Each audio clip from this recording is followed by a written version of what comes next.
اس programme کے اخراجات جو اسمر منسٹریز کے دوست اور پارٹنرز ادا کرتے ہیں۔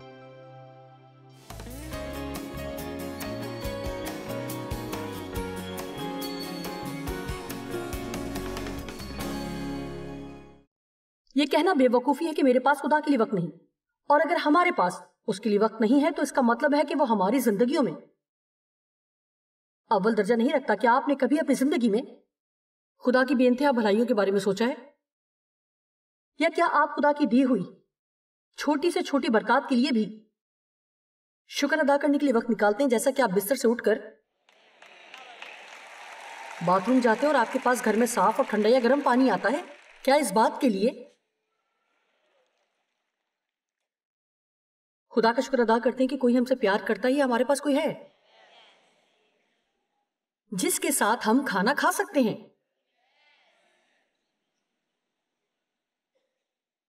بہت سے شادی شدہ لوگ ہیں جو سمجھتے ہیں کہ وہ خوش نہیں ہیں اور وہ کسی اور کو چاہتے ہیں۔ اگر آپ واقعی اپنے شوہر کو نہیں چاہتے تو غالباً کوئی اور تنہا عورت اس کو لے لے گی جو کہ صرف کسی کے ساتھ مل کر کھانا کھانے سے ہی خوش ہو جائے گی۔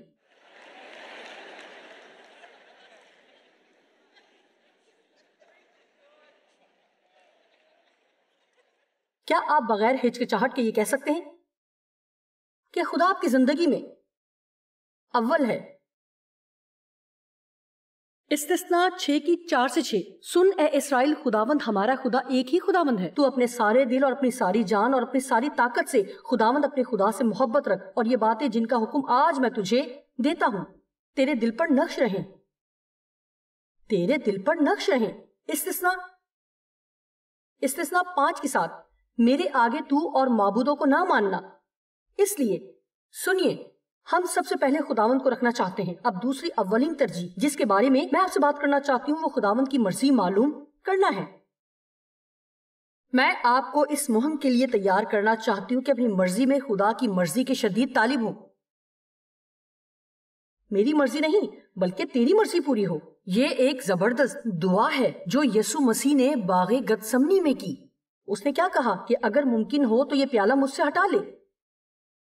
یوں معلوم ہوتا ہے جیسے کہ وہ صلیبی موت میں سے گزرنا نہیں چاہتا تھا، لیکن فوراً ہی اس نے کہا پھر بھی۔ یہ بہت ہی اچھا لفظ ہے، پھر بھی۔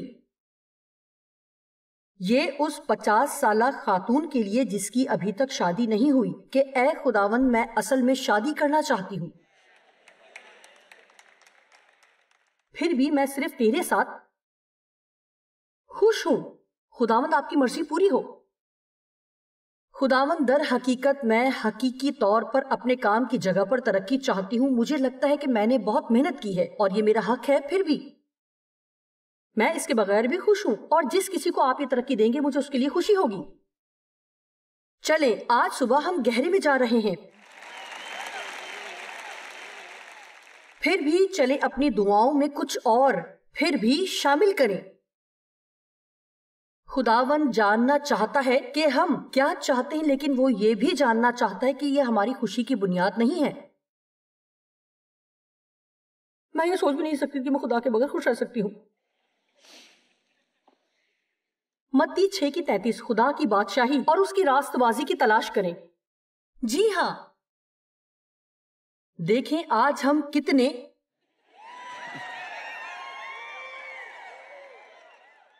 پرجوش نعرے لگائیں گے۔ اس کی تلاش کرنا، سب سے پہلے اس کی بادشاہی اور اس کی راست بازی کی تلاش کرنا، اس کے طریقے سے کام کرنا اور راست ہونا، اور پھر یہ سب چیزیں بھی تم کو مل جائیں گی۔ کیا آپ کو خدا کے طریقے تلاش کرنا پسند نہیں ہے؟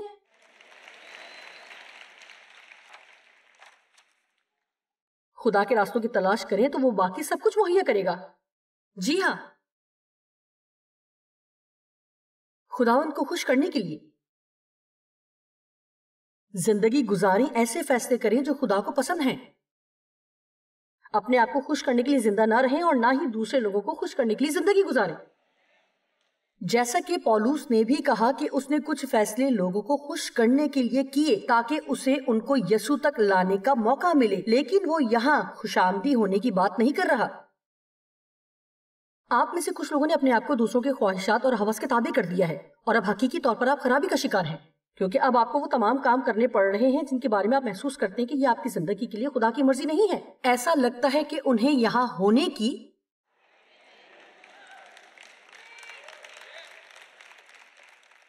اور اس کلام کی آپ سے زیادہ ضرورت ہے. میں کچھ دیر کے لیے یہاں رکوں گی.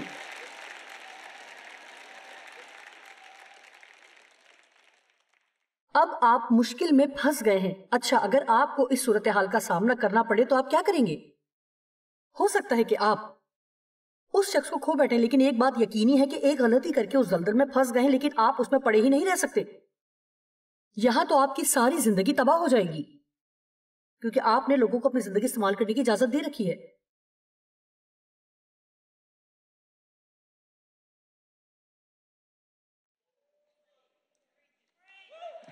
کیا میں آپ کو ایک مشورہ دے سکتی ہوں؟ بعض اوقات آپ اپنی زندگی میں کچھ لوگوں کو ناراض کرنے پر آمادہ نہیں ہوتے، تو آپ کبھی بھی خدا کی مرضی پر نہیں چل سکتے. اور یہ بھی ہو سکتا ہے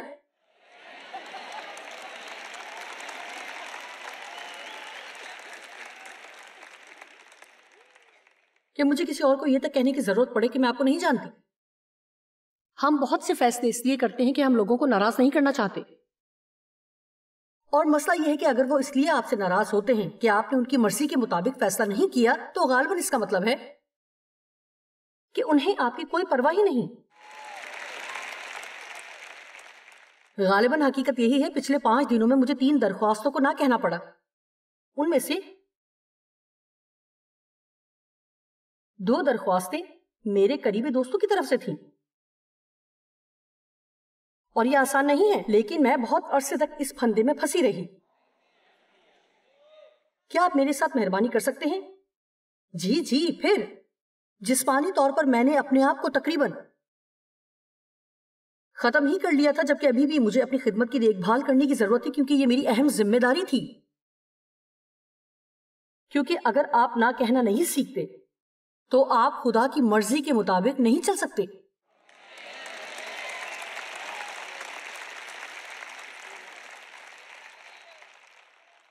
اگر آپ کسی سے کہتے ہیں کہ مجھے نہیں لگتا کہ در حقیقت خدا مجھ سے یہ چاہتا ہے، میرا مطلب ہے میں نے ایک لڑکی سے ایسا کہا، اس کا جواب زبردست تھا. میں نے اس سے کہا کہ آپ کو پتا ہونا چاہیے کہ میں آپ کی مدد کے لیے آنا چاہتی ہوں، اور میں نے اس کو وجوہات بتائیں کہ یہ میرے لیے اچھا فیصلہ نہیں ہوگا. خدا کا شکر ہو کہ وہ روحانی طور پر بالغ تھی. اس نے مجھے لکھا، آپ کو یہاں پا کر ہمیں خوشی ہوتی، مجھے مایوسی ہوئی، لیکن ہر ایک چیز پر حکمت کو فتح ہو. سچا دوست ایسا ہی ہوتا ہے جس کے لیے میں زندگی میں کسی اور موقع پر ضرور کچھ کرنا چاہوں گی. لیکن آپ کہتے کہ میں تو پہلے ہی سے اس خرابی میں پھنسا ہوا ہوں، اب میں کیا کروں؟ خیر، سب سے پہلے آپ کو دعا کرنے کی ضرورت ہے اور دیکھیں کہ ان حالات میں سے نکلنے کے لیے خدا آپ سے کیا کہتا ہے. پھر آپ اس شخص کے ساتھ بیٹھیں اور کہیں، سنیں، مجھے ایک بات کا اقرار کرنا ہے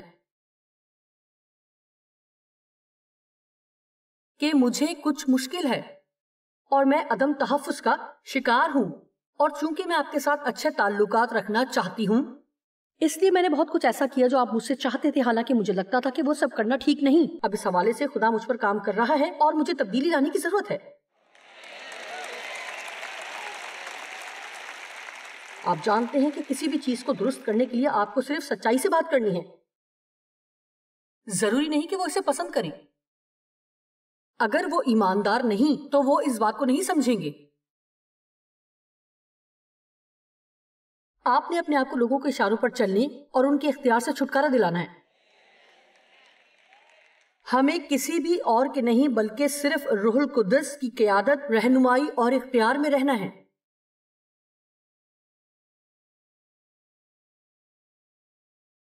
خداوند کو خوش کرنے کے لیے زندہ رہیں. کلسیوں 1:10 تاکہ تمہارا چال چلن خداوند کے لائق ہو اور اس کو ہر طرح سے پسند آئے اور تم ہر چیز میں اس کو خوش کرنے کی خواہش کرو. خواتین، ہمیں اپنے لباس پہننے سے اس کو خوش کرنا ہے.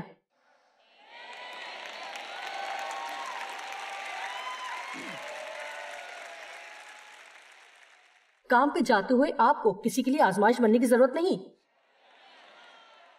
خصوصاً کسی اور کے خاوند کے لیے. آمین.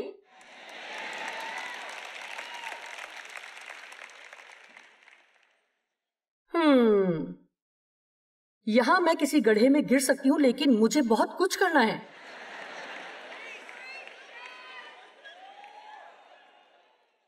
اچھا میں صرف یہ کہوں گی.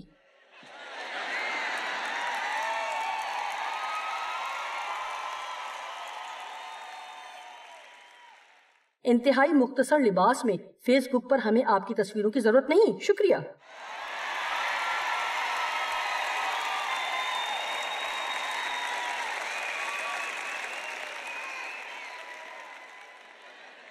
میرا مطلب ہے خدا ہماری مدد کرے.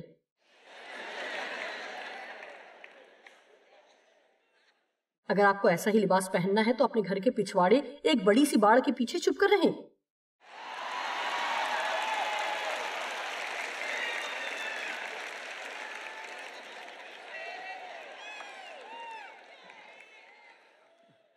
آپ کہیں گی کہ مجھے یہ بتانا کہ میں کیسا لباس پہنوں یہ آپ کا کام نہیں. خیر اگر آپ نہیں جانتے کہ کس طرح کا لباس پہننا ہے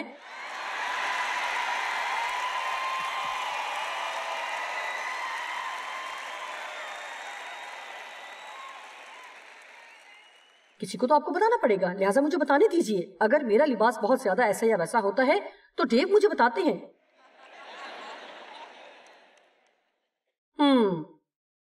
ٹھیک ہے.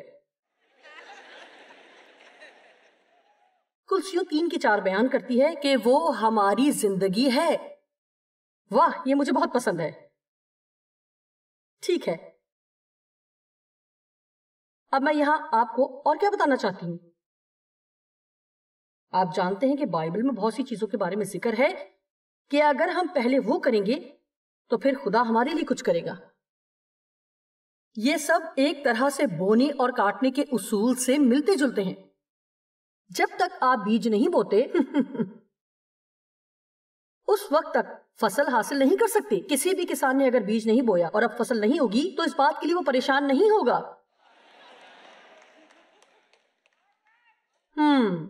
جی بائبل میں نے کچھ ایسے حوالے تلاش کیے ہیں کہ اگر آپ دوسروں کے قصور معاف کریں گے تو آپ معافی پائیں گے.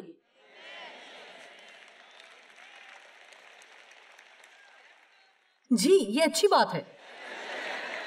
ٹھیک ہے سنیے یہ اچھی مثال ہے. اس کمرے میں کتنے لوگ ہیں جو آج کسی نہ کسی سے غصہ یا ناراض ہیں؟ یہ جان کر حیران ہوں گے.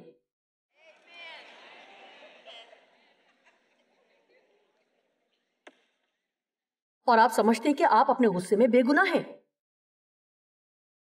جی ہاں ہم ناراض ہو سکتے ہیں. غصہ کرنا گناہ نہیں ہے لیکن غصے میں رہنا اور اس کے مطابق عمل کرنا گناہ ہے.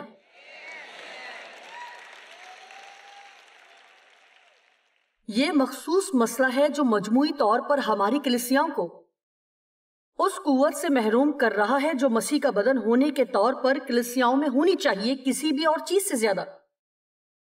معاف نہ کرنا، بغض یا کینہ رکھنا یا اس طرح کی کچھ اور کلیسیاؤں کو سب سے زیادہ نقصان پہنچاتا ہے.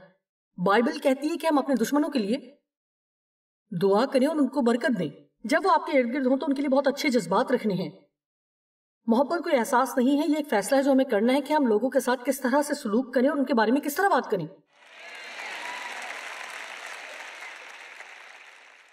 او میرے خدا، وہ تمام لوگ جو کہ ٹیلی ویژن دیکھ رہے ہیں، خداوند رحم کر آپ سب کتنے لوگوں سے ناراض ہیں. واو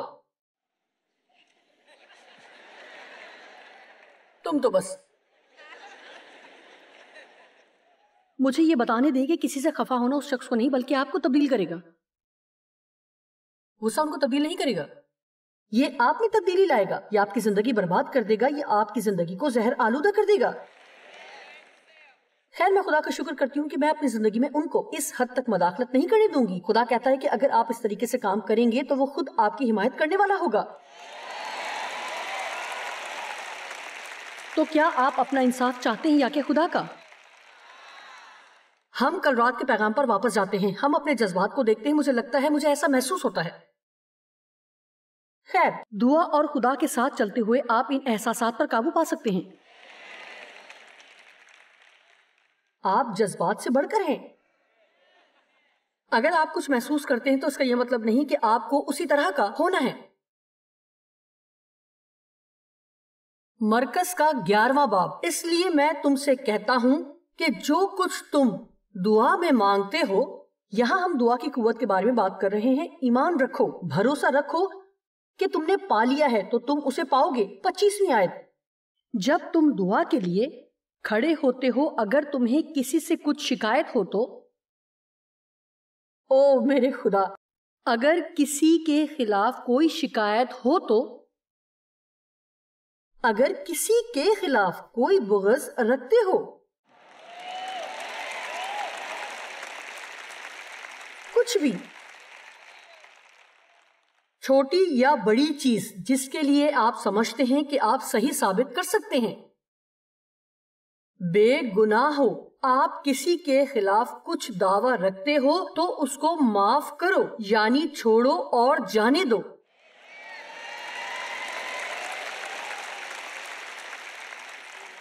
اس شخص کے لیے دعا کرو، ان کو خدا کے ہاتھ میں دے دو، نفرت، تلخی اور ناراضگی سے نکل کر اپنی زندگی جئیں۔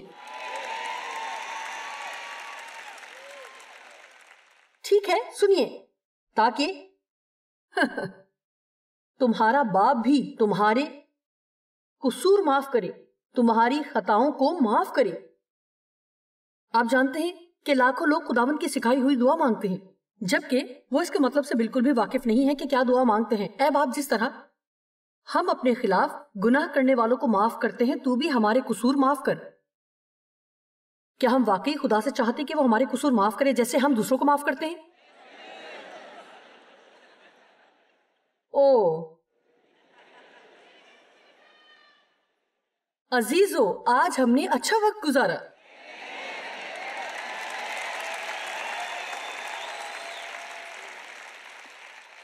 دوسروں پر رحم کریں گے تو آپ پر بھی رحم کیا جائے گا۔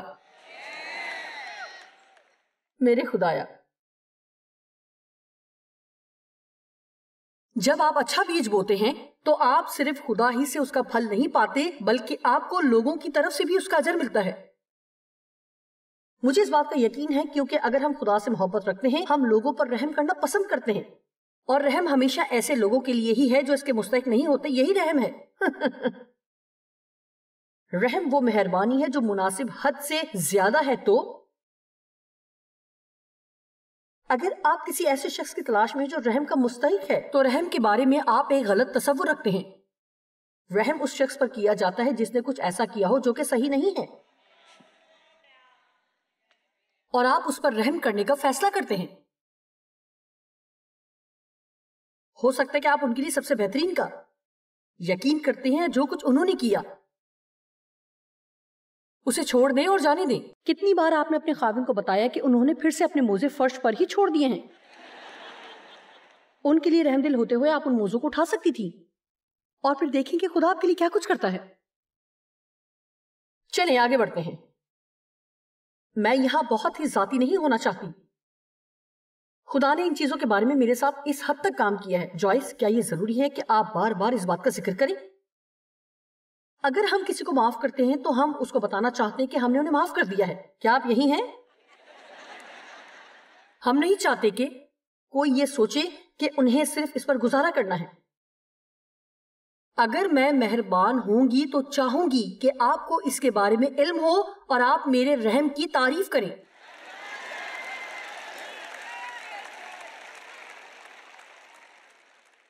اوہو، یہ بہت مشکل ہے کہ جو صحیح ہے آپ صرف وہ کریں اور اپنا منہ بند رکھیں۔ بائبل مقدس یہاں پر ایک اور بات کا ذکر کرتی ہے جو کہ بہت ہی اہمیت کی حامل ہے، اور اول درجہ یہ ہے کہ جب آپ دوسروں کی غلطیوں پر انگلی اٹھائیں تو اپنی غلطی کو نہ بھولیں۔ کیا مجھے بتانے کی کوشش کر رہے ہیں کہ جس شخص پر میں تنقید کر رہی ہوں مجھ میں اس سے زیادہ برائیاں ہیں؟ متی 7:5، اے ریاکار، پہلے آپ میں سے ہر ایک کہے، پہلے اپنی آنکھ میں سے تو شیطیر نکال، پھر اپنے بھائی کی آنکھ میں سے تنکے کو اچھی طرح دیکھ کر نکال سکے گا۔ او میرے خدایا، وہ جس نے کوئی گناہ نہیں کیا پہلا پتھر مارے۔ جو لوگ کامل ہیں صرف وہی دوسروں پر تنقید کریں. دوستو آپ مجھے تھکا رہے ہیں.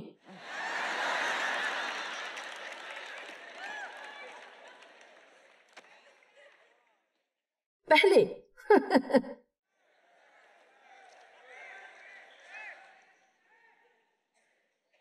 خدا کے کبھی ہاتھ کے نیچے فروتنی سے رہیں تب خدا آپ کی مدد کرے گا. پہلے دعا تو کریں تب ہی تو آپ کو ملے گا. پہلے اپنا منصوبہ نہ بنائیں اور پھر جو آپ چاہتے ہیں وہ سب شروع کر کے خدا سے کہیں کہ اب وہ اس کام کو سر انجام دے.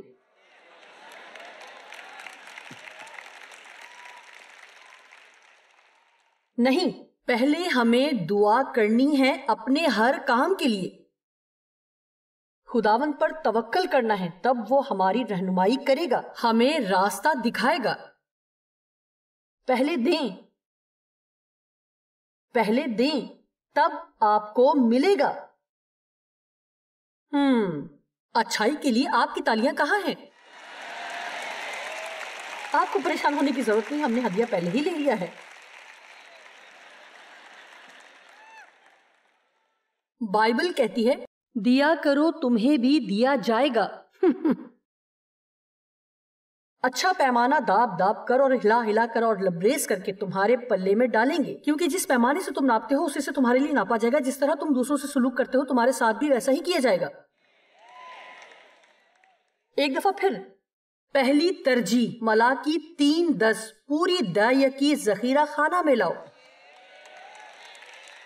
واہ، تالیوں کی آواز ان کی ہے جو دائیں کی دیتے ہیں. 2 تاکہ میرے گھر میں خوراک ہو اور اسی سے میرا امتحان کرو. یہاں خدا کہتا ہے کہ میں آپ کو دلیر کرنا چاہتا ہوں کہ آپ اپنی دائیں کی اور ہدیے لائیں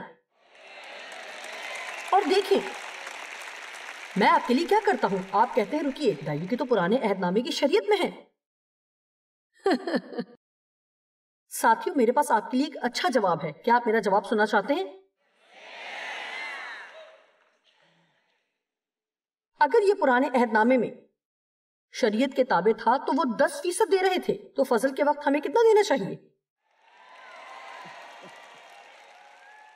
آپ کہنا چاہتے ہیں کہ دائیں کی شریعت کے تابع ہے، آپ 10% بھول کر 20% کیوں نہیں دینا شروع کرتے؟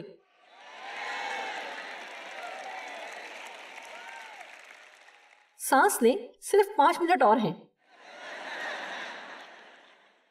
پوری دائیں کی لائیں اپنی آمدنی کی پوری دائیں کی ذخیرہ خانہ میں تاکہ میرے گھر میں خوراک ہو، اسی سے میرا امتحان کرو. رب الافواج فرماتا ہے کہ میں تم پر آسمان کے دریچوں کو کھول کر برکت برساتا ہوں کہ نہیں، یہاں تک کہ تمہارے پاس اس کے لیے جگہ نہ رہے.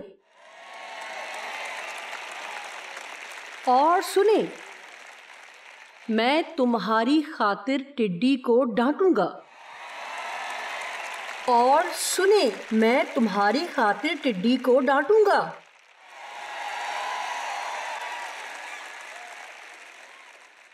اس چھوٹے لڑکے نے اپنا کھانا دے دیا، جو کچھ اس کے پاس تھا، اور وہ اپنے گھر بچے ہوئے کھانے کے 12 ٹوکری لے کر گیا. ایسا کچھ نہیں لکھا ہوا کہ وہ لڑکا یہ ٹوکرے گھر لے کر گیا، لیکن یہ میرا ایمان ہے کہ یسوع نے یہ اسے دیے. ٹھیک ہے اے خداوند، آپ مجھ سے بہت زیادہ عظیم ہیں، میں اپنا بہت چھوٹا سا حصہ آپ کو دوں گا. اگر آپ اپنا بچا ہوا مجھے دیں گے. آپ میں سے کتنے لوگ خدا کے بچے ہوئے سے خوش ہوں گے؟ جی ہاں، تھوڑا سا بچا ہوا مجھے دیجیے.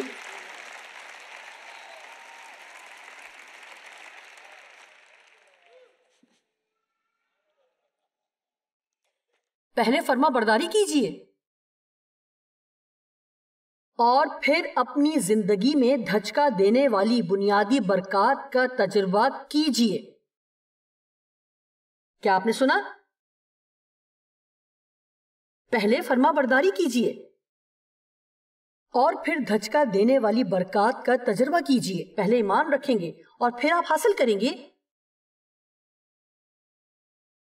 لیکن میں جب تک دیکھ نہ لوں یقین نہیں کر سکتا، تو پھر آپ کبھی نہیں دیکھیں گے. کیونکہ خدا کی معیشت اسی طرح سے کام کرتی ہے. خدا کی معیشت کا یہی طریقہ ہے. اپنے انتظار کے وقت کے دوران پہلے اپنے دل میں ایمان رکھیں اور اپنی زبان سے ایک بہترین اقرار کرتے رہیں. پھر اچانک آپ یہ نعرے لگائیں گے، یہ کام کرتا ہے، یہ کام کرتا ہے، یہ کام کرتا ہے اور یہ کام کرتا ہے۔